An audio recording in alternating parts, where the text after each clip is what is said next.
Good morning, everyone, and welcome to First Things First. I am Jenna Wolfe alongside the guys. I barely Nick made Wright, it this Brandon morning. Marshall, Kevin Wild.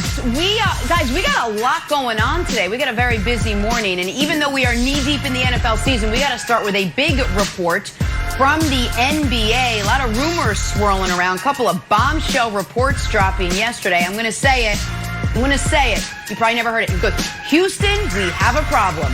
That is where we start today. Possible big names making big moves. Didn't have a problem. You've heard it.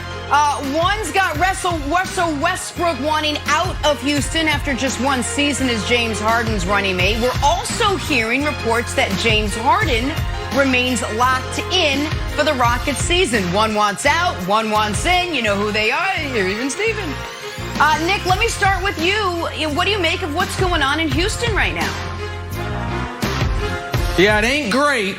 And I think we now have a large enough sample size to say James Harden, as great as he is, one of the three greatest players in NBA history without a ring, one of the four most gifted natural scorers in the history of the NBA, does not play well with others, especially if the others are other guys that are eventually going to be in the Hall of Fame. Dwight Howard played with him for 3 years and grew to hate it. Now, some of that was on Dwight. Chris Paul played with him for 2 years and didn't seem to enjoy it all that much. And now Russell Westbrook, who's one of his closest friends in the world, has played with him for 1 year and is like, yeah, love you, James, but this might not be what's for me. And so I don't think James Harden is going to change. I think he's had too much individual success to think he needs to change. He's had back-to-back seasons that are two of the highest scoring seasons, two of the 10 highest scoring seasons of the last 50 years of the NBA. So I think he believes what I do works. I'm the best player on every team I'm on. In fact, I think he believes I'm the best player in the entire NBA. Why would I change? And so, yeah, I don't blame Russ for saying this isn't that much fun to be, the Diana Ross and the Supremes, to be one of the Supremes. It's like, hey, I could be Diana Ross too. I was, in fact, once upon a time. I'm really hoping right now Diana Ross actually was with the Supremes. My musical knowledge is not that great, but I think that's right. So, Brandon, I think that Russell Westbrook is having the same realization that maybe any particularly perimeter-based superstar would have, which is this ain't that much fun. Yeah, so Nick, it sounds like it's time for Houston to move on. Let's look at James Harden, and that's on both of them. Russell Westbrook and also James Harden. Let's look at James Harden, Pac-10 Player of the Year, All-American, Sixth Man of the Year, 3-time scoring champ. You just talked about that. 8-time NBA All-Star, MVP. What more can he do as an individual? So if I'm Houston and if Russell's out and I just got Harden, I don't think you have a chance to win a championship. So for me, it's time for them to move on. Russell, there's not much more he can do. He cannot stay in Houston and be the only superstar and get the job done. I love Philly. There's other teams out there that could use his services. So while I don't think Russell Westbrook or James Harden will be there at the start of the season. Ooh. Oh, both of them. Wow. I love it, Brandon.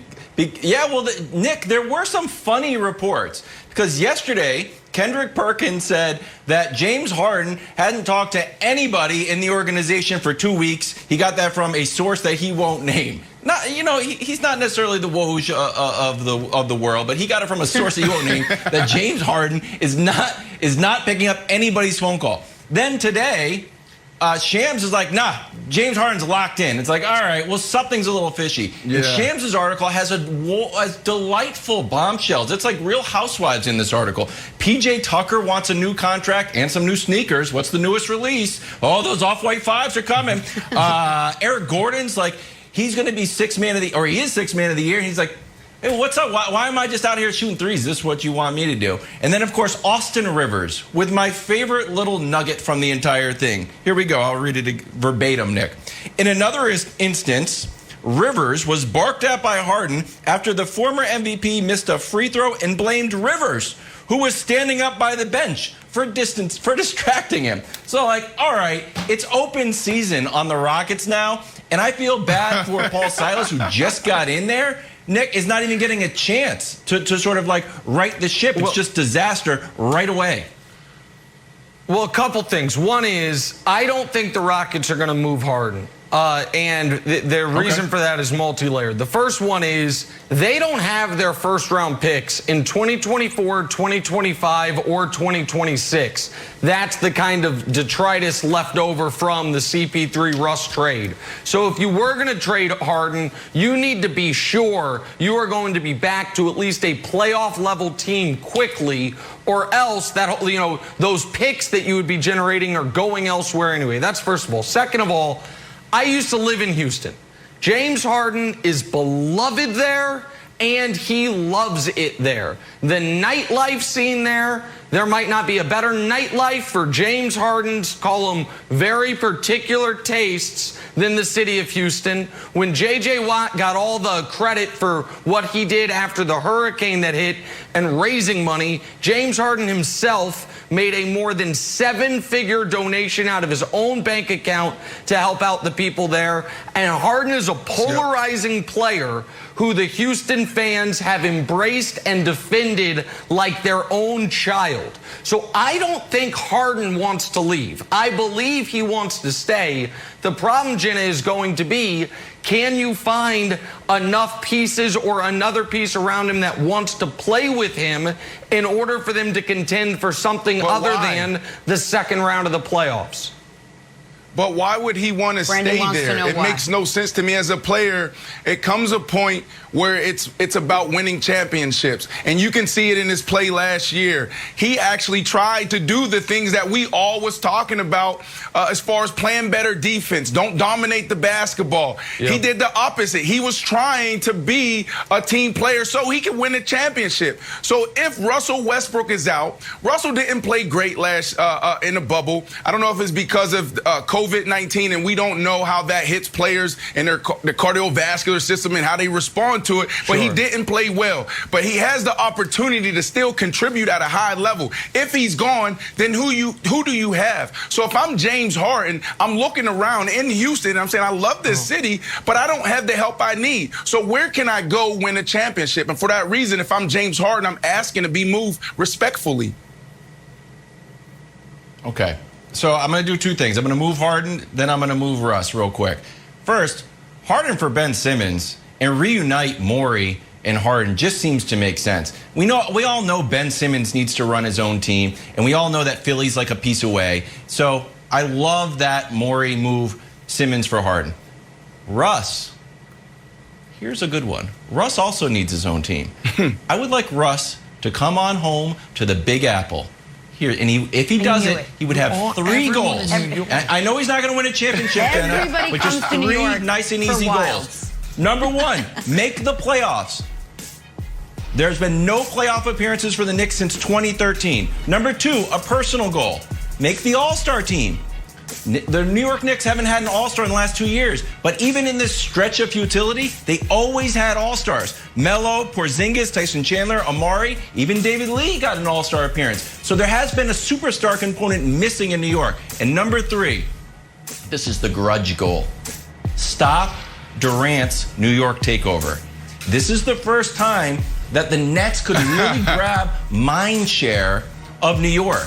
And I know it's like, Wild, you're full of it. I'm not. This is the New York Knicks have played 53 games on Christmas. Last 2 years, boom, you're out of there. We're taking you out because they just don't have anybody who want to watch. That hurts the organization. That hurts the league. The idea that the Knicks are falling, not just in the standings. No, not just in the standings, but in the minds of basketball. It's bad for the league if New York is bad. Russ could go there, not win a ring, but just get us up to contention and be relevant is a worthwhile goal, Nick. For loyal First Things First viewers, that is the 7th consecutive player involved in trade rumors that Wildes has assigned to the New York Knicks. Do take that for what you will. We don't have time to go through them all right now, but here is a later in the show tease. Trust us. There are 4 teams that can make the money work and that can give, to Brandon's point, can give the Rockets a return that would keep them in contention, and I think might be interested in Russell Westbrook. I spent all morning on the fake trade machine. I've got those ready. Jenna Wolfe, later in the show, we will debut those 4 teams. One spoiler alert, the New York Knicks ain't one of them. But there's 4 teams, we'll get to them. He's got an NFL committee. He's got an NBA committee. Our guy Nick's hard at work. We got to get back to the NFL now. This one's by myself. Seahawks and Rams squaring off this weekend. And before you pick a winner there, guess who's favored? And guess by how much? You might not believe it. It's next. It's First Things First. Let us get back to football. Thank you, Wildes. Talk Sunday's NFC West showdown. Our friends at Fox Bet have the Seahawks as 2.5-point road underdogs here with the 5-3 Rams. I mean, Seattle coming off a dud up in Buffalo last week, but still, Nick, you gotta be surprised the first place Seahawks are underdogs for the first time since week 1. I don't mean to step on your lead there, Jenna, but I'm actually not surprised. And here's why I'm not surprised. The Seahawks, they're a good enough team. They're never going to be underdogs at home. So when you try to figure out where could a team be underdogs, you only look at their road games. Since week 1, who have they played on the road? Miami, who at that point was probably a little undervalued. Arizona, who they lost to. And then Buffalo, who they lost to. They haven't been a great road team this year. Conversely, the Rams are flying under the radar a bit, sitting at 5-3, knowing if they win this week, they're all of a sudden tied for first place in the division. Assuming the Cardinals take care of business, you could have all 3 NFC West contenders sitting there at 6-3. I do think this, though, is representation that the world is catching up to a point Kevin Wildes made 3 weeks ago, which is the Seahawks don't have a bad defense. They have a historically bad defense. And Brandon, you and I disagree a lot on quarterbacks. A lot on quarterbacks. My take on Jared Goff is he can look good if everything around him is perfect. If he has good protection, if he's not up against a dominant secondary, the game plan is laid out, which means I expect Jared Goff to look good this weekend. Now, I think Seattle actually wins the game, but I'm not at all surprised it's a very close point spread because at this moment in time, I don't know how you can expect Seattle, anyone could expect Seattle to hold the opposition under 31 points. So it's going to have to be another game where Russ cooks without burning the stove with the turnovers. I think he can do it, so I think Seattle wins. But I'm not surprised at all they're slight underdogs this week, Brandon. Yeah, and I hate to say it, I actually agree with you on this one. Jared Goff, we see him the same way. You're right. And I hate it. I hate it because I don't like talking quarterbacks with you. But, Jenna, I'm not surprised by this. Wilde's been saying it for weeks. Wilde's been talking about this defense. And before people were talking about it, everybody was ignoring the Seattle Seahawks defense. And our guy Wildes was saying, like, they're like a sneakerhead with one shoe or whatever the example that you use. But this is not a good situation in Seattle. Russell Wilson needs to play better. He's still my league MVP. I talked about him before this season. I even picked the Seattle Seahawks to come out of the NFC and represent that side of the NFL in the Super Bowl. But Russ needs to play better. Ball security. He hasn't gotten it done there. Had 4 turnovers last week. I expect Russ to play better. But the reality is you got Pete Carroll talking about, well, we're going to pick one of the two to stop a team, whether we're going to say we're going to stop the run, we're going to stop the pass. So, Pete, you gotta stop both this week. This team can do it. They can run the ball. They're actually running it better than they have in years. And then like what Nick talked about, passing the ball when everything is perfect, which you're giving them the perfect template because you don't have any coverage. they can actually get it done there too. So Pete Carroll, plan for both, okay? Make a game plan. It makes sense. That makes sense, Brandon. But I hope Jared Goff is hungry and brings a big appetite, because everybody gets to eat at the Seattle buffet. It's one of those long Vegas buffets. Like, man, how big is this thing? You can just keep going up as many times as you want. Matt Ryan had 450 yards. It was his best game of the year. Josh Allen had 415. It was his best game of the year. Kyler had 360. It was his best game of the year. And then you're thinking, like, hold on, didn't he throw for 380 against the Jets? Yes, but the Jets don't count. We're not counting those, so it's still Kyler Murray's best game of the year. My buddy Cam Newton, Guys, who has not had a good year, I admit, he threw for almost 400 yards against Seattle. In fact, that's almost 30% of his season total was just against the Seattle's defense. Jeez. So Jared Goff, Thanksgiving comes early for him. Bring one of those lobster bibs and some wet naps to clean off your hands and just keep on going back. I think Russ, Nick, has to play absolutely perfect, because we know Jared Goff is going to eat. All right, I'm going to grab it from you, because the lead up to this game, Tyler Lockett waxed poetic, if you will, about Seahawks sophomore sensation DK Metcalf. Lockett said, "I think he has a chance to be one of the best to ever play the game." Brandon, your corner, buddy, you had DK Metcalf as the best wide receiver in the league like a couple weeks ago. What do you think the ceiling is for this kid? I think he can be the best wide receiver in the league, and he could potentially be that. But I want to be clear here. You still have Julio Jones out there. You still have Devontae Adams, DeAndre Hopkins. I would even throw Stephon Diggs out there. Is he my number one? No. But when I look at a number one receiver, I'm looking at a guy who can beat the man in front of him. Anybody can beat zone. Anybody can catch 100 balls because they have a great quarterback. They have, a great offensive coordinator. I want to see what you do when the game is on the line, 3rd and 1, 3rd and 2. Can you win on the slant? Can you win on the back shoulder? And this guy can do that. Those guys that I mentioned can do that. What do you do in the red zone? What do you do in those high pressure situations? So DK Metcalf, to me, he is, if I was a general manager and I had to pick one guy right now to start my team, I would go to him first. But DeAndre Hopkins, he's a close second.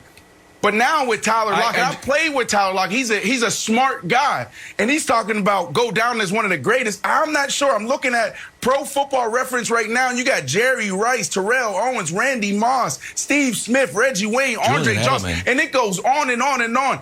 You got to think about there's so much more that goes into becoming the best player or one of the greatest of all time. We had this conversation a couple years ago around OBJ. And look how the last 3 years has gone for him. Exactly. The situation around the quarterback, the play caller is important, and also health is also important. So right now, let's curb this conversation because it's a little too early, Tyler. Yeah, so listen, he's obviously got to do what he's doing this year for, the next 12 years to be in the discussion of one of the greatest of all time. But for right now, listen, the guy is second in yards and second in touchdowns, despite being 18th in targets and 19th in catches and 15th in targets. Like, it's not even like he's a volume player at the moment. He's just averaging 18 yards a catch. He's averaging 100 yards and a touchdown per game. So he certainly has the claim he's the best receiver in the NFL. And the last point, Jenna, Brandon listed all those great receivers in contention for the number one spot, and I didn't hear a Kansas City Chief mentioned, which is just another example of Patrick Mahomes being forced to do more with less. I mean, to me, it's just more evidence. Tyreek Hill. He wasn't on your list. He wasn't on the list. Got to take a turn. Head to Baltimore. Hey, guys, we may now know why Lamar's been struggling in the passing game. Some very interesting comments from Lamar. We'll have that for you next. First things first. Tyreek Hill, barely a number one. Love when they get the truck in there. Tonight, division rivals square off as the Colts and Titans battle for first place in the AFC South. It all starts 7:30 Eastern on Fox, NFL Network, streaming on Prime Video, football on Thursdays, one of the best inventions ever. All All right, speaking of football, Ravens are getting ready for a date with the Patriots Sunday night. Lamar Jackson, safe to say, is taking a step back this year in the passing game. No surprise Lamar was asked about his struggling offense, but yes, surprise with his answer yesterday. Said this about opposing defenses, quote, "They're calling out our plays. They know what we're doing." Wow. Brandon, is that why the Ravens offense has struggled this season? I mean, it could be, but when I heard this, Jenna, I'm like, well, what type of message is Lamar trying to send? Because this is not an uncommon thing in the NFL. This is what guys get paid to do, to study film, to pick out the tendencies. So you'll hear it all the time, and especially now that there's no fans in the stands. River, river, river. Lake, lake, lake. Let's say a guy calls river. Oh. What do? You go to the sideline, you mark it down. You say, okay, when they said river, they ran to the right. When they said lake, they ran to the left. So, of course, players know, but the good players, the good coaches, cascade communication. Hey, Jay Cut. Last time you call lake, the corner actually came, so you can actually pull that and hit me. So let's tell our offensive coordinator, Jeremy Bates, what's happening, what we're seeing on the field, what we're feeling, so then he can actually adjust his play calling. Let's go lake, lake, lake again, but pull it, hit me on the sideline. So this is not an uncommon thing in the NFL. It's about the players cascading communication to the coaches, and the coaches listening to the players and making an adjustment in his play calling. Well, and pardon me, I'm reminded of a clip, famous clip for Cam Newton. Kevin Wildes referenced it a couple weeks ago. I think they're playing the Packers. They're near the goal line. Yep. Cam calls out a play. Clay Matthews then says, calls out what he thinks the play is. And you hear Cam say, oh, you've been watching film, watch this. And it wasn't the play the Packers were expecting. It ended up being a Panthers touchdown. So it is a bit of, and Jenna, you'll like this, the Princess Bride. I know what you know that I know what you know. And so it's kind of a game of chess that elevates throughout the game. But it did feel to me, Brandon, like this was Lamar, even if it was unintentionally, calling out a bit of the coaching, which a couple weeks ago after the Steelers game, I was pretty hard on Lamar. And you and I got into it a bit because you were saying it's Greg Roman, it's Greg Roman. And I didn't tell you this at the time because it would have hurt my case. But at this point, I must admit it. During that argument, I got a text from someone who would absolutely know, connected to the Ravens. And the text, I'm going to read it to you exactly. The offensive coordinator is running the damn wing T. They don't practice the pass game as much as they go over the running game. Greg Roman's time will come up sooner than later. It is Roman that is messing things up. So, wow, great. You said that. I then got a text that corroborated it, but I didn't tell you because it really kneecapped my argument, but now I'm coming clean. And now Lamar is saying everyone knows what we're doing. So it does seem like there is a need there, even if there's also a need for Lamar to play better, because his numbers are down across the board from his MVP season. It does seem like maybe the league wilds is catching up to and figuring out a bit the Ravens' offensive approach. Oh, you know who this spells good news for? Your old buddy Kevin Wildes, Patriots, Ravens, and we're back. There's falling apart in Baltimore. And Brandon, you're like river, river, river, lake, lake, lake, and all. I didn't really know that it all had to be aquatic bodies of water. I didn't know that. It's like pond, pond, pond. Like, they installed reservoir. Look, I think this is great for the Patriots. Obviously, Bill Belichick's going to know what you guys are up to. And so, and Lamar was kind of taking like a shot at Greg Roman. But when Lamar is doing these interviews, it's not.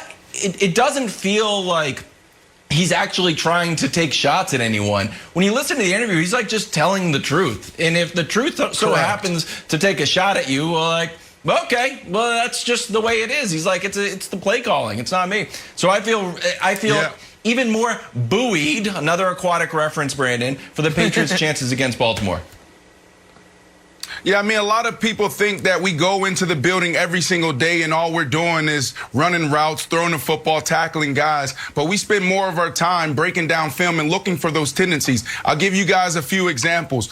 When I was playing for the Jets, going against, obviously, the Patriots twice a year, they knew exactly who I was to the T on the field.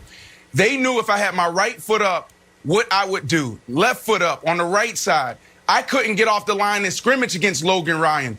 In the second quarter, I finally saw this guy looking at my feet, and I start shuffling my feet back and forth, and he started giving McCourty different hand signals. So I went back to film. I said, what am I doing that they have down? And then I realized that I had a tendency, and I fixed that. Then I scorched them the next game. I go back to my time in Chicago. Brian Urlacher, Peanut Tillman, Lance Armstrong, Julius Peppers, Izzy Adonijay, all these guys would be on the sideline playing against Aaron Rodgers, and I tell this story all the time. But Brian Urlacher would say, guys, this series, Pepsi is up. What he was saying was, I'm going to call Pepsi, Pepsi, Pepsi. We're going to go into cover 2. Aaron is going to see cover 2. The next drive, Pepsi is down. So I'm going to say, Pepsi, Pepsi, Pepsi. We're going to go into cover 3. It's a disguise. This is all chess. Right. This is not an uncommon thing. It's about teams adjusting. You go to the Patriots and Bill Belichick, Nick, he's always adjusting, always evolving. Feeling good. So a couple quick points. One is, my guy Brandon Marshall, I believe, meant Lance Briggs, but it is possible 7-time Tour de France champion Lance Armstrong was playing safety for the Bears. Who did I say? You said Lance Armstrong. It's fine. Different famous Lance, but you meant Lance Briggs. I knew exactly who you meant. He was our kicker. That's fine. He was the kicker. All right. That's first point. Second point is, in defense of Lamar, when Lamar had the 4 turnovers against the Steelers, it was a very matter-of-fact press conference like this one, to Wilds' point. Yeah. Which is, listen, I turned the ball over in the red zone. I turned the ball over in the red zone again. I threw a pick. He does really just say what's on his mind. So I don't think this was almost the Aaron Rodgers-esque, not taking a shot at Aaron, where there is a backstory to all his comments. I think he's just saying what's on his mind. And lastly, Kevin Wildes, you remember when Zach Greinke told the opposing batter what pitch was coming and they hit the home run? Yes. The Baltimore Ravens could tell the Patriots before every play what they're doing, and the Patriots aren't going to be able to stop it this weekend. Sorry to tell you, as much as good news as it sounds like, it ain't that good of news, actually. All right, guys, speaking of press conferences where people just say what's on their mind, regardless of the words that may affect other people. To Philly now, where once again, Doug Pederson struggling in a press conference to fully endorse his quarterback. We'll have that story next. First things first.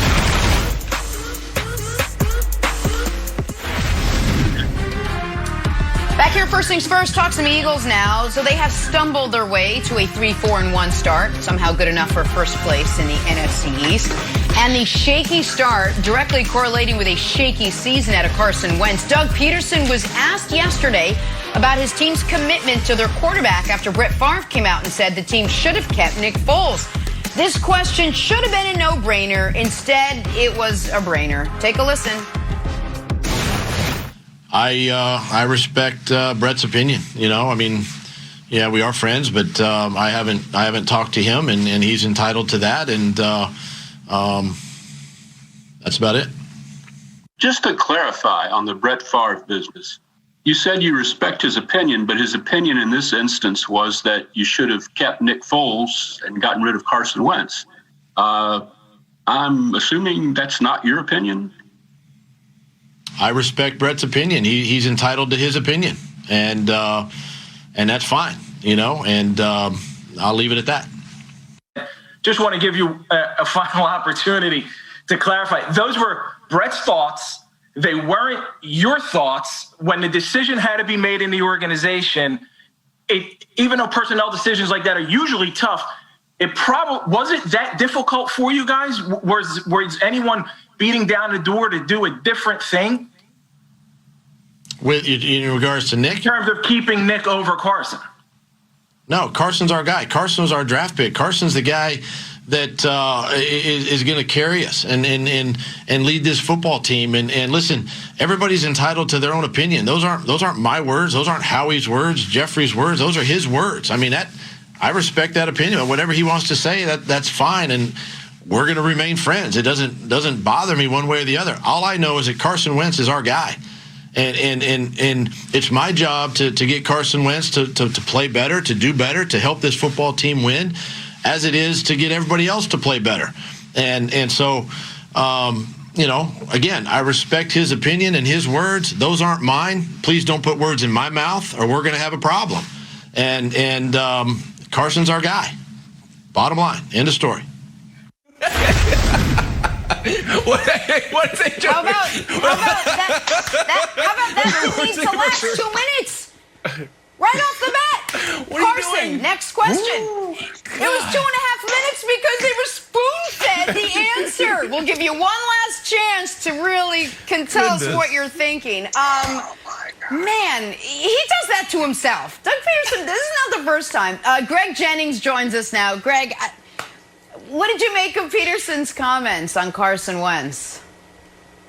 I was blown away. I was simply blown away. He not only doubled down, he tripled down on the respecting of Brett's opinion.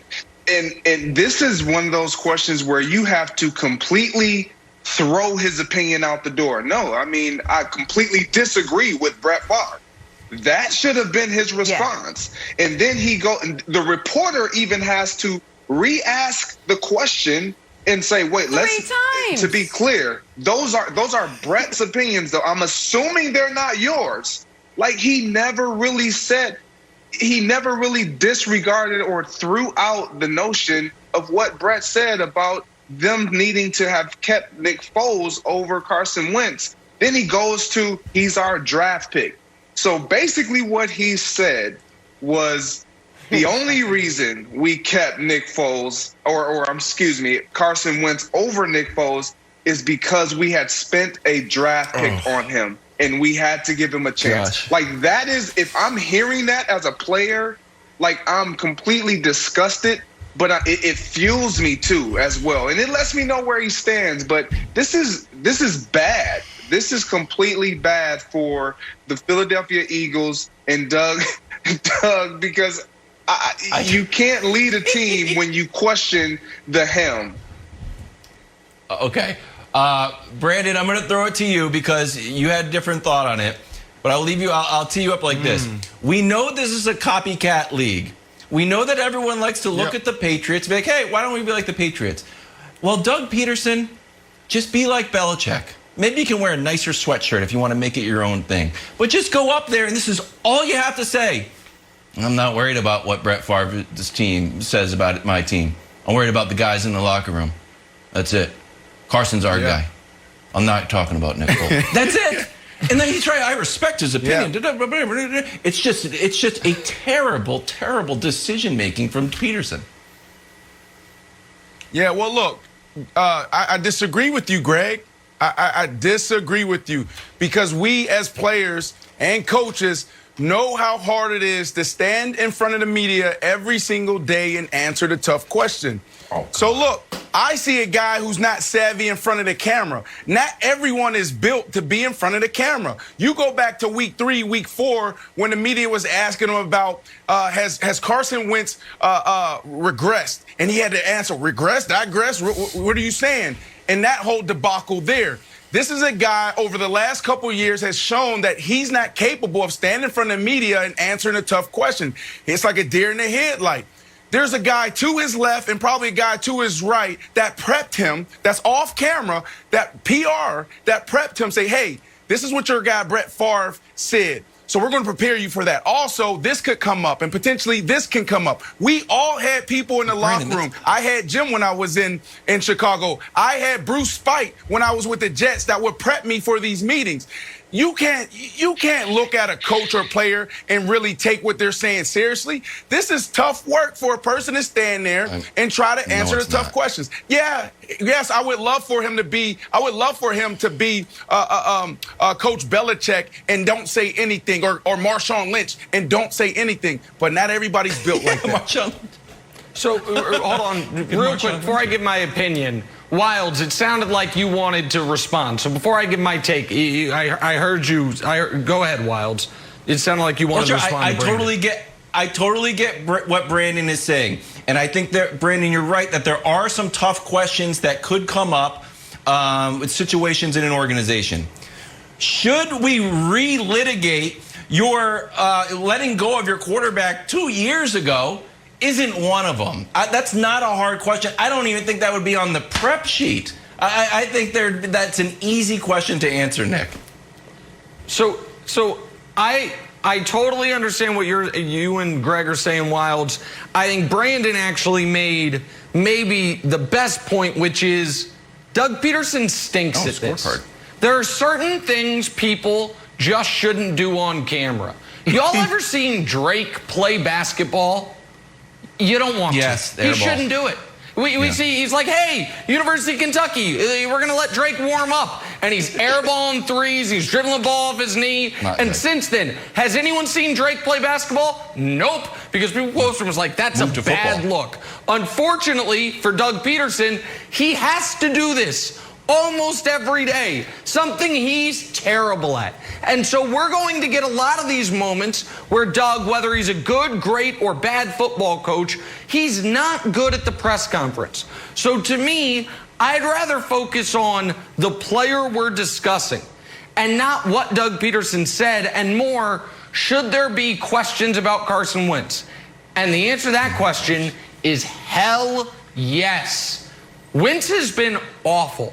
You can make an argument he has been the single worst starting quarterback in the NFL this season. We can show you the numbers. He's got more picks than anybody. He's got another 4 or 5 fumbles, 6 fumbles to go along with it. His passer rating is 33rd. There's only 32 teams. His completion percentage is last. Like, he's been terrible.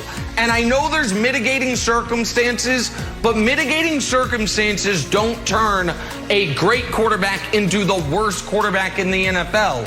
So, Greg, what I want to ask you is, forget Nick Foles, because that ship has sailed and Foles stinks too. Should the Eagles be thinking about a different draft pick of theirs? Jalen Hurts. Because when we're saying he's our draft pick, you know who's also your draft pick? Jalen Hurts. Now, Carson Wentz has a boatload of dead money, and they've got no choice but to have him on the roster next season at a very minimum.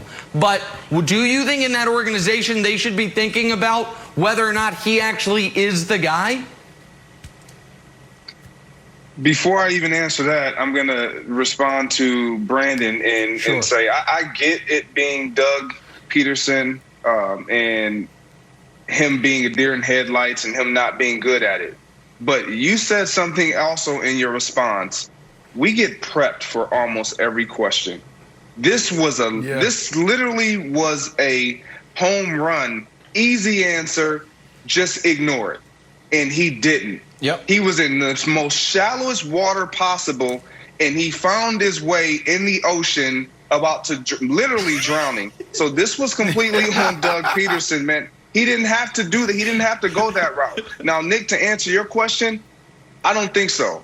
I think the numbers, sometimes we can have selection bias, and I know his numbers are really bad when it comes to the interceptions, but he's also top 7, top 10, or somewhere around there in touchdowns thrown as well. And when we look at who he's throwing these passes to, like, let's be honest, he has to be better. He knows he has to be better, but they have to have some type of health circumstances that are leaning into the favor of Carson Wentz. He has not had the talent level. Deshaun Jackson hasn't been available. The list can go on and on. Ertz hasn't been, he's been in and out, like Goddard out. Like, they had so many weapons the year we saw him do some phenomenal things, and that has been nowhere near the talent. It's hard to just throw out your opinion on. And what's the Carson saving Wentz grace for Doug Pederson and Carson Wentz? They play in the NFC East, so there's always a shot. Let's play a little drawing a blank here. Check out one of the wildest college football finishes in recent memory. Western Michigan and Toledo, clock ticking down in the 4th. Greg's alma mater pulling off the fake spike for the win. Yeah. Wilds. Western Michigan's fake spike against Toledo was blank. Okay, Greg, hear me out here. I love trick plays. I hate deceitful plays. The reason why this play worked is because Toledo had concerns for the safety of Western Michigan. That it's an unwritten rule. Okay, if you guys are going to spike the ball, we won't come through and try to blast you and get the ball. And they took advantage of it in a deceitful way. I really dislike this. And when this happened in the NFL, when Greg Schiano lined up and the Giants were in victory formation, and Greg Schiano with the Bucs said, we played to the last whistle and tried to blast through the line. Oh, there was lava coming out of people's mouths. And here's the quote from Coughlin after the game. I don't think you jeopardized the offensive line. I don't think you jeopardized the quarterback. Nobody, thank God nobody got hurt. So Central Michigan next week has another Michigan team. I don't even know who they have. Oh, Western Michigan, Central Michigan. If they line up for a kneel down, bolt right through the line, because that's what you're asking for. I think it's a deceitful play, and I love trick plays. I hate to be like the Debbie Downer of the squad, but I hate this play. No, he doesn't make a good point. No, he doesn't. This is bad coaching, Jenna. No, you go back to the Dan Marino days. So, Greg, how many times have we sat there in those meetings and coach said, hey, situational football, get ready to play. Look what Dan Marino did back in the day. This coach did not prepare his team. Look at his team all standing up. Wow, that's on them. The game isn't over until the clock hits 0. You can go back to Dan Marino's days, and we all learned from that as football players. 100% agree with you, Brandon. Couldn't disagree with you more, Wiles. This is too easy. Are you kidding me? All you have to do is find your guy. Go in line. There is nobody who lined up across from the receiver. Before this play happened, when Eskridge caught the pass, that specific receiver, he ran from the other side of the field all the way to where he is, and no one went with him. That is on the coaches. We are taught to play through the whistle. That's what they did. That's a great dub. Go Bronco. We got to move on. Which big NBA superstar duo appears to be on the fritz after just one season together? I'll give you a hint. Houston, we got a problem. That's next. First things first. Oh, nice one, Jenna. Stop, Jenna. Wasn't a hint. I think I just told you. Back here talking NBA. How about the Clippers? Report leaked out late last night that the Clippers are among the teams trying to trade for Thunder vet point guard Chris Paul. Also part of the report that Kawhi is actively recruiting CP3 as the trade talks continue. Broussard back with us now. Broussard, obviously the Clippers woefully disappointed in the playoffs last season. I would imagine adding a vet like CP3 would help. How good would the Clippers be with him on the team? Oh, they would be fantastic. They probably become the favorites. I mean, simple as that. Chris Paul, they need a playmaker. They need a higher basketball IQ. Kawhi said that. And Chris Paul obviously would bring that. So with that big three, with Kawhi, Paul, and Paul George, they are the favorites. There's no question about it. It would be great for the league because you think the Lakers-Clippers last year was anticipated and was this quote-unquote rivalry which never really developed. This year, if they got Chris Paul, it would go to the highest level possible. And now, I don't think it's likely. I won't say impossible, but it's not likely. But yeah, if they could get Chris Paul with those two, George and Kawhi, they're the team to beat. Absolutely. This is must-see TV if they can make this happen. You know, you think about the two things that the Clippers need. They need an alpha male leader. When they bring in a guy like this, if they can bring in a guy like this, they need to ship out those guys who aren't buying into Paul George and Kawhi Leonard. Not because Paul George and Kawhi Leonard, they're those guys. It's because you built the entire program around those guys. So if you're not buying in, you got to go. So this dude brings that leadership on the court and also in the locker room to keep it together because they didn't have that last year. And he also brings that extra scoring option that they didn't have when Paul George disappeared. So this is really good for the Clippers, and this is not a good thing for your Lakers, Nick. Yeah, okay, well, then luckily for me, this has a 0% chance of happening. First of all, there is no way for this to happen financially. I know I'm the only one that when we talk about these trades cares about things like the salary cap and the rules, but in order for this to happen, you would have to trade away Paul George. That's first of all. Second of all, list of people in the country most incentivized for the Clippers to stink. Number 1, me. Number 2, Sam Presti. The Thunder own the Clippers' entire draft, 2023, 2024, 2025, and 2026. They get those picks. What they want is for next year the Clippers to fail, Paul George or Kawhi leave, and they have those draft picks. Oh, I left out 2022. They have the Clippers 5 first-round picks from 2022 till 2026. So that's first of all. That's second of all. But then I have a question for my old buddy Chris Broussard.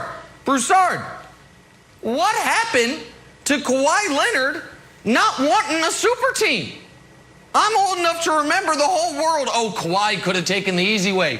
Could have joined LeBron and Anthony Davis. But no, he took his Saucony shoes to Inglewood and he's going to build a dynasty with the Clippers. Saucony. And after a year, I think they are actually Sauconys.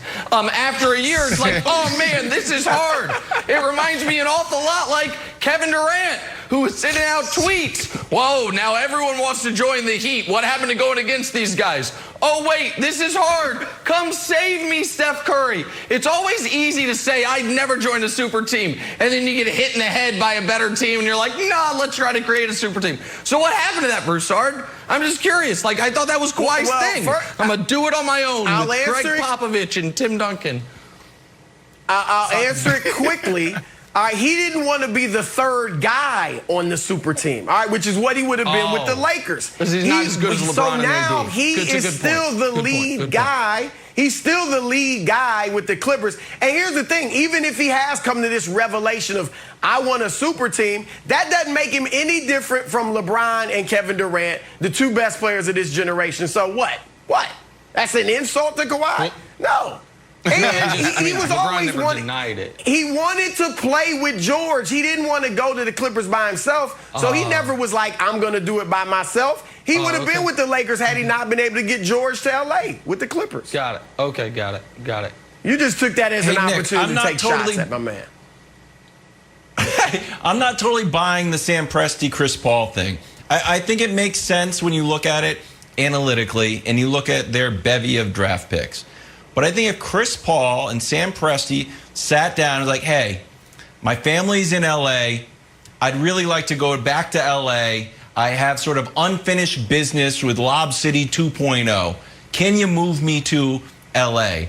I don't think Sam Presti would be like, hold on, we've got the draft picks in 2024. And I know you sort of gave your heart and soul to this team this year, and we have so many draft picks. I really want to, instead I'm going to send you to Phoenix, and it's a short flight to LA. I don't think we have any evidence of Sam Presti not acquiescing or not trying to do a solid for guys that he's in agreement with. Okay, well then Sam Presti is terrible at his job. He's not trying to win Mr. Congeniality. He's trying to win a championship. The Clippers have no assets to give back. Unless you're trading Paul George, then what are you getting? You're getting Patrick Beverley, Lou Williams, Zubac. No picks. They already got all the picks. It makes no sense. It's not happening.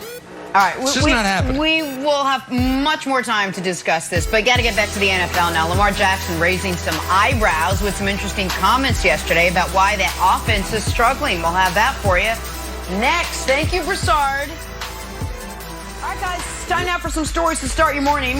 Sponsored by Ram Trucks, built to serve. Talking America's Game of the Week. Seahawks sitting at 6-2, trying to hang on to the first place versus the 5-3 Rams. In the lead-up to this game, Tyler Lockett waxed poetic about Seahawks sophomore sensation DK Metcalf. Lockett saying, I think he's got a chance to be one of the best to ever play the game. Brandon, you look at this kid, you called him one of the best receivers in the game. What is his ceiling? The best. Yeah, listen, I played with Tyler Lockett. He's an extremely smart player. He's an extremely smart person. But when I look at, the all-time great list, you got Jerry Rice, Larry Fitzgerald, Terrell Owens, Randy Moss, Andre Johnson, Reggie Wayne.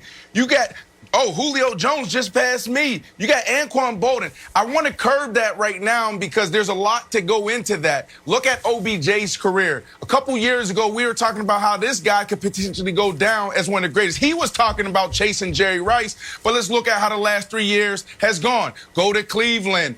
It's not a great fit. He gets banged up. So you got to curb that because there's a lot that goes into it. But right now, when we're talking about the greatest wide receiver, I want to say he's the best.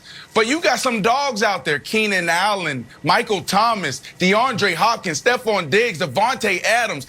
I can go on and on. There's some really good wide receivers. Julio. Now, if I'm a GM, Julio Jones. If I'm a GM, I'm probably going with DK Metcalf because the upside is enormous. This guy hasn't even obviously tapped into his prime yet. This is year 2 for him. When I finally felt really good as a wide receiver, it was right year 6 where the game just slowed down. He didn't come into this game as a great route runner. And how quickly things change. So there's a lot that goes into a wide receiver. I'm looking at a guy who can beat one-on-one, Nick. I'm looking at a guy when it's third and short. Can he run the slant and get open versus anything? Can he adjust on the back shoulder? What does he do in the red zone? Am I going to see vice coverage over him? Do he demand that type of attention? And he does. And this kid is special. But I want to curb the long talk and focus on right now, the here and now. And he is number 1 in my book, but it might be 1A, 1B. I don't want to throw it out there yet. Right. So listen, in order for him to join the all-time greatest, all he has to do is what he's doing this year until 2030. He does that, then he's one of the greatest ever. So it is a long time horizon for him to do that. But a couple notes. One is, I just want everyone to remember, put a little squirrel away in their brain. Brandon's very eloquent rant there. When we're discussing in a few weeks league MVP, because Brandon mentioned 7 wide receivers, including Aaron Rodgers' number 1 option and Russell Wilson's number 1 option, and did not mention a Kansas City Chief, which to me means Tyreek Hill. Let me do it. Well, you mentioned Keenan Allen and not Tyreek Hill. So it does. I think it's further evidence that Patrick Mahomes is being asked to do more with less, as has been the story throughout his career. But as far as DK, to me, if he continues on this trajectory, he's a slightly taller TO, which is almost incomprehensible. He is averaging 100 yards a game, 1 touchdown a game. He is second in the league in both yards and touchdowns, despite being outside of the top 15 in catches and targets, which Wilds means he's giving you 18 yards per catch. He is so efficient with his touches. To me, he's almost already locked up one of those first-team All-Pro spots. And to do that in year 2, and by the way, he's a young second-year player. He's 22. He doesn't turn 23 for another month. So I do think the sky, I know it's such a cliche, but the potential is essentially limitless here, Wilds. Okay, I am going to petition the official statistics of the league to add a touchdown to DK Metcalf. Right now, Tyreek Hill is in the lead with 9 touchdowns. Because he stopped that Budda Baker touchdown, that should be worth an offensive touchdown for him. Now he's tied with Tyreek Hill, DK Metcalf. Tyreek Hill tied at number 1. Devontae Adams number 2. Wilds, I thought you were saying. I thought you were going to say add the touchdown he gave up because he got tackled and fumbled. Yeah. We could really be adding 2. Right. 10. Now he's got 10. The one where he was celebrating. I thought that's where you were going with it. All right, let's get back to our top story this morning in Houston, where it is now obvious that the Russ Harden experiment did not go as planned. We're now hearing that the tandem might not get a second year together. A report yesterday said Russell Westbrook wants out of Houston. Meanwhile, it was also reported Harden remains locked in to Houston for the upcoming season. So, Brandon, what do you make of what's going on in Houston, where there's a problem? Yeah. Houston, it's time to blow it up. You got Westbrook, who wants out. James Harden remains locked in, and I think that's all PR. That's all that is. So I want to focus on James Harden because Westbrook is gone. He's out of there for whatever reason. I don't care what you want to say, but he's out of there. Let's look at what this guy has accomplished over his career, going back to college. Let's throw up this full screen so we can highlight how accomplished this guy is. Pac-10 Player of the Year, All-American, Sixth Man of the Year, 3-time scoring champion, assist champ, All-Star, All-NBA, and MVP. He did it at the highest level for a very long time. But how long is it going to be about the individual? How long is it going to be about the player? There comes a time where it's about winning championships. And for that reason, if I'm James Harden, I'm respectfully asking management and ownership to trade me, to let me go. Because it benefits both of us. If Westbrook is out, you're not putting there's not another superstar you can put beside me where we go win a championship. And for me, I'm not going to sit here just to play ball. Like, I want to go win championships. So, wow, in my mind, this thing is all but over. It's time for them to blow this thing up, and James Harden needs to look for a nice landing spot where he can go win a championship.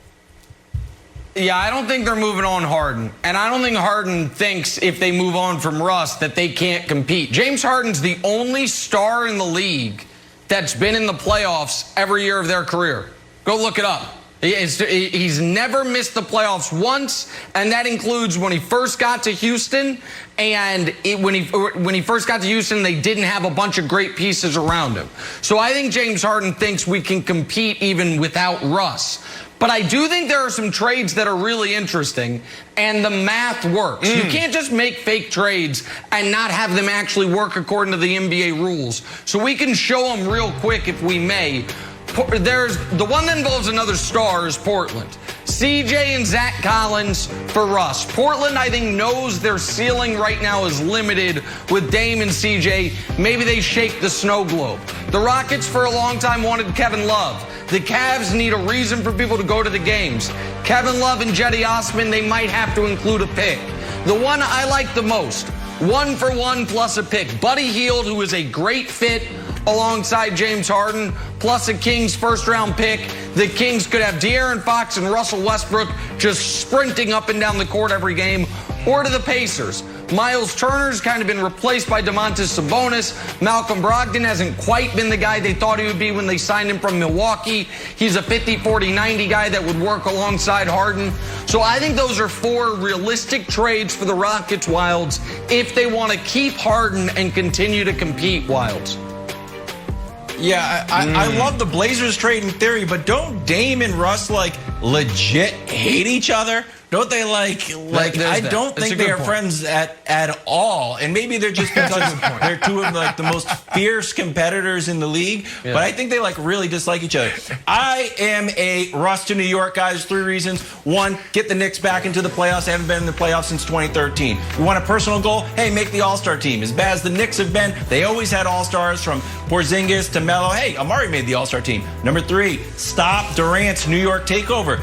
The Nets are going to have a chance to steal real mind share here, Nick. And I know the money doesn't work out, but there's a reason that I'm sitting in my basement doing TV, and I'm not making Daryl Morey type money to try to make these trades work. I'm just the ideas guy. I don't want to get into the logistics. Nick, make it work. But that's where you belong. Go, Nick. Well, it would have to be work. Julius. You got to trade Julius Randle. You also might have to include Frankie Smokes, Frankie Nicotina. I don't know if anybody wants him. You probably need a 3rd trade. It's a tough one to make work, to be honest. I was working on that all morning for you, Wilds. You got to bring in the 3rd team. Philly. Well, Brandon's got the most interesting one. Trade Russ and do Harden for Simmons straight up. Harden and Embiid in Philly, Jenna. That is an interesting one if they move him. Yep. We got to go.